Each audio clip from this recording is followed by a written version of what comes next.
සුබ උදෑසනක් ශ්‍රී ලංකාවාසී හැමෝටම ශ්‍රී ලංකාව සහ ශ්‍රී ලංකාවෙන් පිටේන ජීවත් වන සියලුම ශ්‍රී ලාංකික පුරවැසියන්ට සුබ උදෑසනක් සහ සෞඛ්‍යමත් දවසක් වේවා කියලා ප්‍රාර්ථනා කරනවා. මම මේ වීඩියෝ කරන්නේ අතරම මම කලින් වීඩියෝ එකක් දැම්මා මගේ YouTube channel එකට. මම මේ වීඩියෝ දාන්නේ අතරම කිව්වොත් social media වල මේ වෙද්දි viral වෙලා තියෙන සහ මේ වෙද්දි පොඩ්ඩක් කතා බහට ලක් වෙන මාතෘකාවක් ගැන.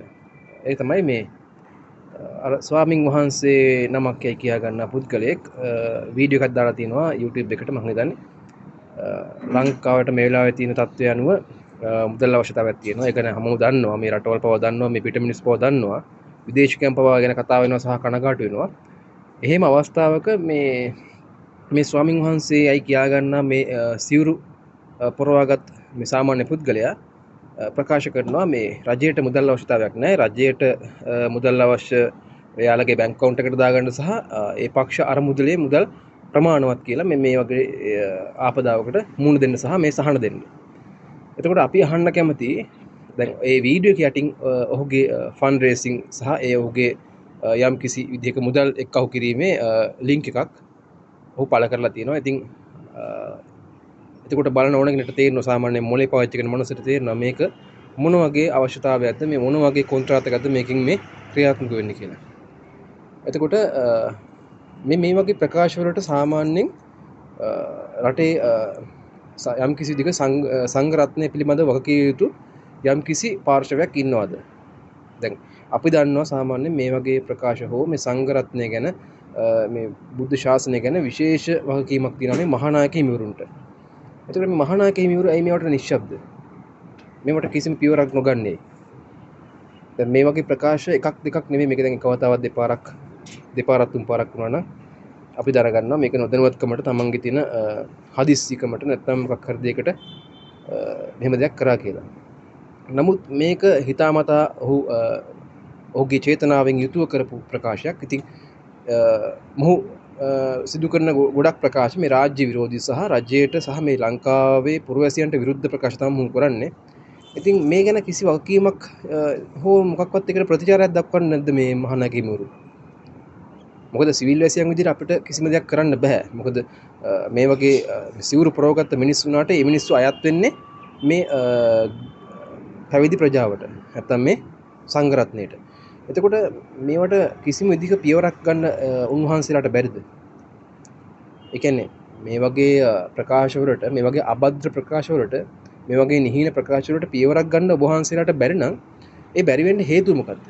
ඔබ වහන්සේලාට යම්කිසි බලපෑමක් තියෙනවද මේ කල්ලියක් විසින්? දැන් මේගොල්ලෝ කල්ලියක් නෙමෙයි මේගොල්ලෝ මේ සංඝ ව්‍යාපාරික ප්‍රජා කල්ලියක්. ඒගොල්ලෝ ගොඩක් වෙලාවට පන්සල් වලට සහ ඔය තැන් වලට ඒගොල්ලෝ මේ හොට දානවා සහ ඒගොල්ලෝ බලපෑම් කරනවා කියලා අපි හොඳාකාරවම දන්නවා.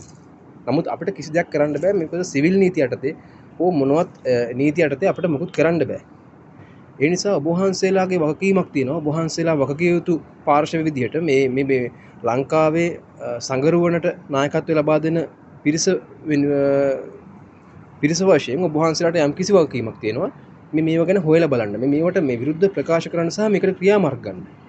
ඒතර ඔබ වහන්සේලාට යම් කිසි බලපෑමක් තියෙනවද? නැත්තම් අපිට හිතන්න වෙන්නේ එහෙම දෙයක්.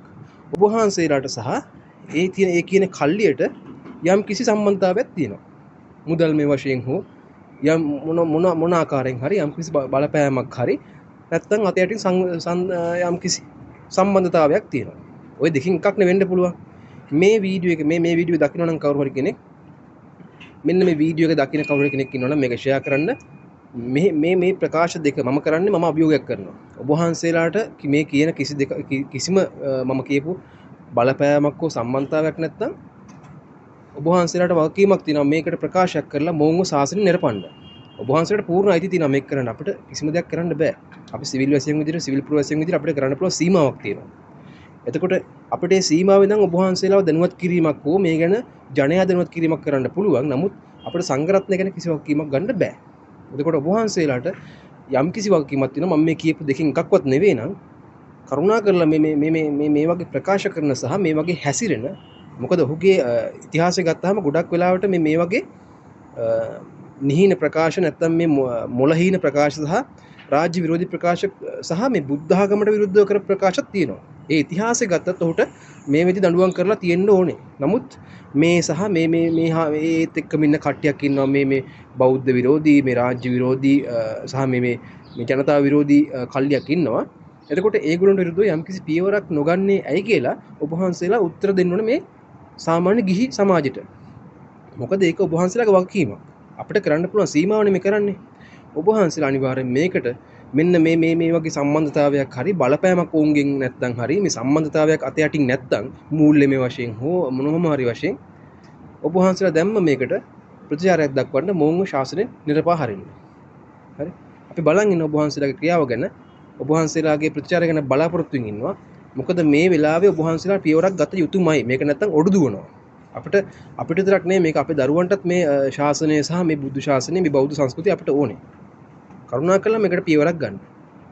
හරි?